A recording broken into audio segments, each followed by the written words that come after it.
घर होना एक बड़ा सपना है, लेकिन उस सपने को पूर्ण मालिकाना हक में बदलना अब एक बड़ी चुनौती बन गया है। दिल्ली विकास प्राधिकरण यानी डीडीए ने इस समय फ्री होल्ड कन्वर्जन का काम पूरी तरह ठप किया है। 2 जनवरी से पोर्टल बंद हैं, फाइलें दफ्तरों में धूल फांक रही हैं और आम जनता परेशान है। आखिर क्यों दिल्ली की जमीनों पर फ्रीज लग गया है? आज की इस विशेष रिपोर्ट में हम आपको बताएंगे कि आखिर ये क्या माजरा है। अगर आप सोच रहे हैं कि यह तकनीकी खराबी है तो आप गलत हैं।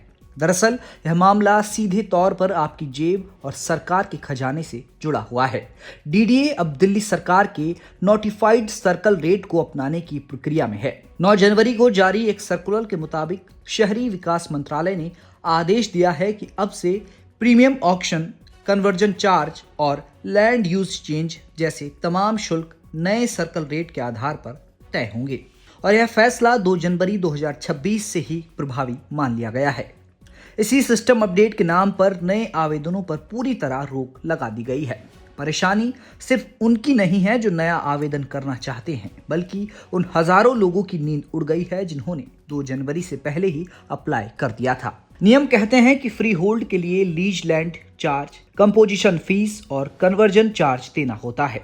अब डर यह है कि नए सर्कल रेट लागू होने के बाद कन्वर्जन चार्ज में भारी बढ़ोतरी हो सकती है। श्याम मोहन अग्रवाल जैसे भुक्तभोगी बताते हैं कि अभी तक 3 साल तक कोई पेनल्टी नहीं लगती थी, लेकिन अब देरी होने पर हर साल के हिसाब से पेनल्टी का बोझ बढ़ जाता है। यानी जितनी देर डीडीए का सिस्टम अपडेट होने में लगेगी, उतनी ही चपत आम आदमी की जेब पर लगेगी। आखिर फ्री होल्ड इतना जरूरी क्यों है, इसका भी जवाब सुनिए। दरअसल डीडीए अपनी हाउसिंग स्कीम में कई फ्लैट्स लीज होल्ड पर देता है ताकि प्रॉपर्टी डीलर हावी न हो सकें, लेकिन एक तय समय के बाद आम खरीदार को अपनी संपत्ति बेचने या उस पर पूरा हक पाने के लिए उसे फ्री होल्ड कराना पड़ता है।